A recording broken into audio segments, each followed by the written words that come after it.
Hər kəsə salam, kanalıma xoş gəlmisiniz. Magistr dərsləri axşam olduğu üçün təbii ki, onu çatdırmaq üçün tezdən oyanıram, üz baxımı eləyirəm, idmanımı eləyirəm. Burada da buludlar da eyni mənim kimi dramatikləşiblər, çünki saat çox tezdə oyanmaq üçün. Nə qədər dramaya bağlasam da, əslində səhərlər tez oyanmağı sevirəm. Çünki həm axşamlar daha tez yatanda beynim daha yüngül hiss edir, həm də səhərlər zehnim daha boş olur. Həm dərs öyrənmək üçün, həm digər məşğuliyyətlərimi görmək üçün ən ideal saat dilimi mənim üçün səhər saatlardır. Və digər vərdişlərimlə yanaşı hər gün etdiyim bir vərdiş də şükür eləməkdir. Və mən şükür eləyəndə yazmağı daha çox sevirəm. Çünki beynimizdə o qədər çox şey var ki, düşündükcə, məsələn, bir gün durub şükür eləyəcək səbəblərimi sayandan sonra o bir gün durub daha melanxolik olub, daha pis düşüncələrlə oyana bilərəm və həmin o pis düşüncələr günümü ələ keçirməsin deyə, mənə mənfi təsir eləməsin deyə ən ideal variant yazmaqdır. Çünki yazanda həm yenə də deyirəm, insanın beyni boşalır. Digər bir tərəfdən yazmaq özü bir məsuliyyət tələb elədiyi üçün insan yazmağı unutmur və yazdıqca da əslində çox fərqindəlik gəlir. Məsələn, mən hər gün şükür dəftərimi yazanda şükür eləyəcək nə qədər çox səbəbin olduğunu görürəm. Yəni normalda bu səbəblər yadıma belə düşmür, çünki günlük həyatımın bir parçasına çevriliblər, amma yazanda fərqində oluram ki, həqiqətən şükür eləyəcək çox şeyimiz var.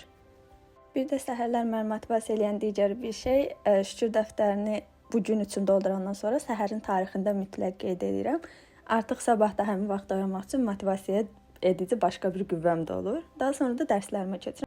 2025-in mənim üçün əsas hədəfi ondan ibarət idi ki, istədiyin şeyləri et. Ən azından bir addım at. Və təbii ki, təkcə istədiyim şeyləri eləyə bilmərəm. Çünki hər kəs kimi məndə məsuliyyətlərim var və məsuliyyətlərimdən biri də dərslərimə hazırlıqlı getməkdir. Yəni, həmin gün dərs danışmasam belə, ya təkrar üçün vaxt ayırıram, ya da ki, o dərsi tamamilə mənimsəmək üçün. Düz yadımdan çıxır, imtahan vaxtında təzədən öyrənmə məcburiyyətində qalıram. Amma ən azından vicdanım sakitdir ki, dərs vaxtı da dərsi öyrənirdim. Danışsam ya da danışmasam belə. Bir gün üçün sadəcə 2 fən keçirik və həmin o 2 fənlə hazırlaşmaq üçün 2 saat yetərli müddətdir. Həmin o 2 saat müddətində ya ümumi təkrar edirəm, ya əgər dərs cavab verməliyəmsə slaydlar hazırlayıram, yaxud da araşdırmalar aparıram. Ya da ümumi eləcə yeni dərslərə baxdığım da olur bəzən. Çünki bu iki dərslər o qədər maraqlıdır ki, dərs niyyətinə deyil də, yəni marağım üçün, araşdırma üçün, yeni bir şey öyrənim deyə də xoşuma gəlir oxumaq. Əslində məncə dərslər universitetlərdə belə qurulmalıdır ki, məcburiyyət hissi ilə yox da insan özü istəyir deyə oxusun və xoşbəxtlikdən bu iki fənlərimin demək olar ki, 80% elədir. Yəni, oxuyub məcburiyyət hiss eləmirəm və bu mənə harda lazım olacaq deyə də düşünmürəm. Çünki heç harda lazım olmasa belə maraqlı məlumatlardır ki, lazım olacağını da düşünürəm. Bir videoya baxmışdım, orada deyir ki, əgər 5 il sonra üçün bir xəyal qurursunuzsa və həmin xəyala çatırsınızsa, heç bir dəyişiklik olmadan nə istəyirdiniz ona çatırdınızsa, deməli siz inkişaf eləməmisiniz. O xəyal, yəni ideal xəyal deyil. İlk videoya baxanda bu fikrə qarşı çıxdım ki, necə yəni insanın bir məqsədi olmalıdır və həmin məqsəd üçün əlindən gələni eləməlidir.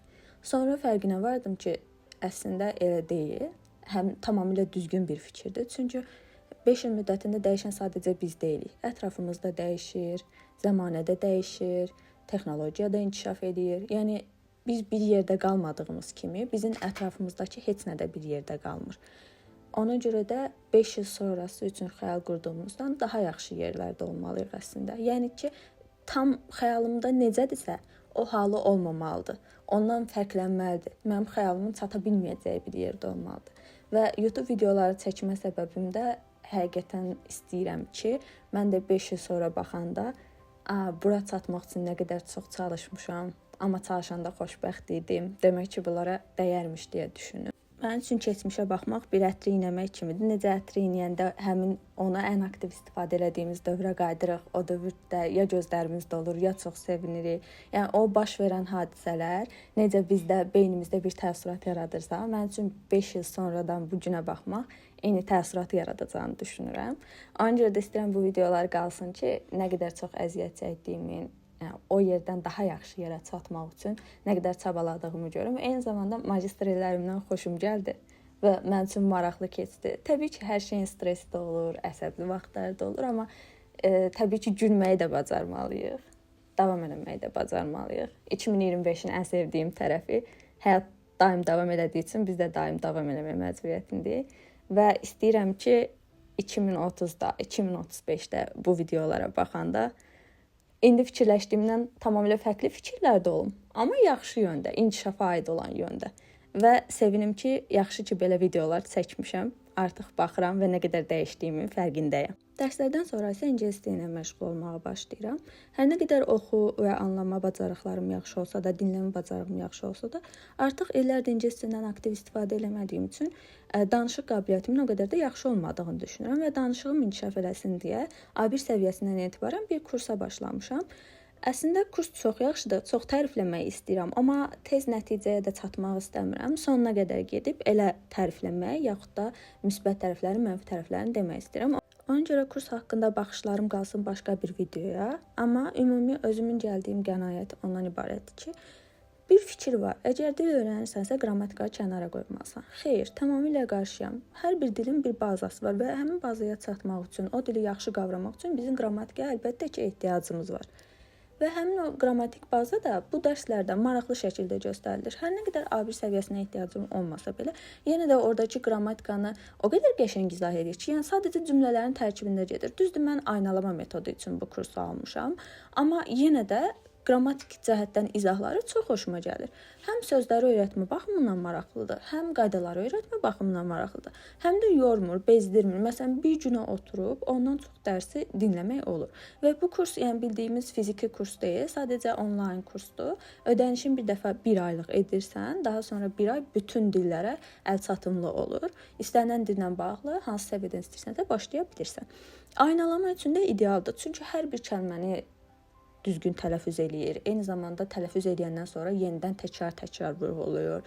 Eyni zamanda bəzən motivasiyalı sözlərdən də istifadə eləyir. Bəzən hansısa, məsələn, bir bölmə var idi. Orada Sherlock Holmes'dan misal çəkirdi ki, detektiv əsərlərin və detektiv filmlərin fanı olan insanlar üçün daha da maraqlı hala gəlir. Yəni, bu tək örnək deyil. Bir sıra belə örnəklər də verə bilərəm. Amma yenə də əvvəldən nəticəyə atılmamaq üçün kursu sona qədər praktika eləyib, kursun üstünə məşq eləyib, mənə nələr qatmadı deyə bir video yəqin ki, hazırlayaram. Bir şeyi nə qədər çox ürəkdən istəyirsənsə, onun üçün bir o qədər çox çabalayırsan. Dil öyrənmək də belə bir şeydir. Əslində çətin prosesdir, çünki insan öz ana dilində belə yüksək səviyyəyə çatmaq üçün nə qədər əziyyət çəkir və bu xarici dil olanda bu iş 2 dəfə daha çətinləşir. Amma yenə də dediyim kimi, bir şeyi istəyəndə ona çatmaq üçün hər şeyə əl atırsan. Və dildə əgər istədiyin bir şeydirsə, hədəfin ya da məqsədindirsə, öyrənməyi asanlaşdırır. Və dərs eləyəndən sonra təxmini 1 saat kimi vaxtım qalır ki, həmin vaxtda da günorta yeməyə həsr edirəm və kitablarımı qaydasına salıram və başlayıram universitet üçün hazırlaşmağa. Mən bir aksesuar manyakam, aksesuarlardan istifadə etməyi çox sevdiyim üçün videoya da əlavə eləmişəm. Əslində bu video biraz xatirə xarakterli oldu və xatirə qalsın deyə bu hissələri də videoda saxlamaq qərarına gəldim. İndən sonra çəkərəmmi, əmin deyiləm.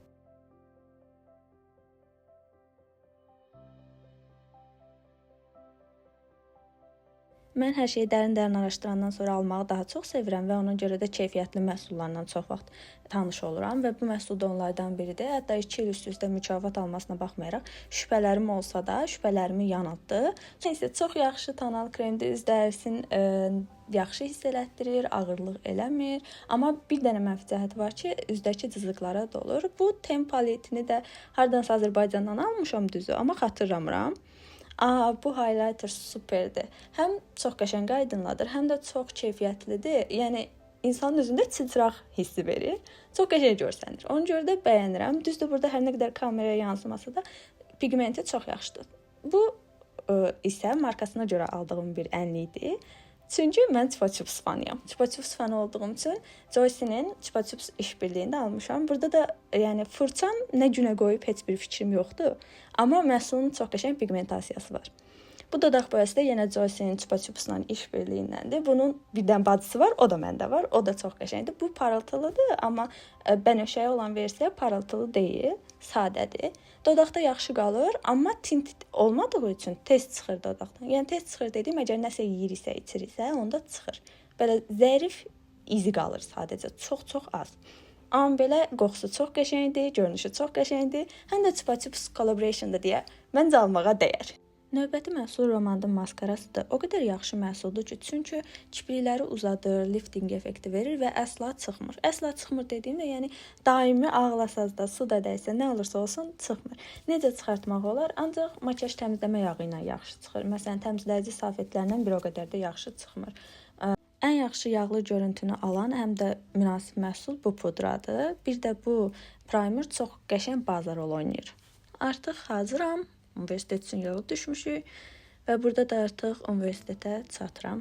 Sərgidən aldığım səviyyə kitablarını sizə göstərmişdim. Orada A1 səviyyəni artıq bitirmişəm. Bu kitab da A2 səviyyəsindədir. O kitabı bəyəndimmi? Yəni orta 10 üzərindən 5 verərdim.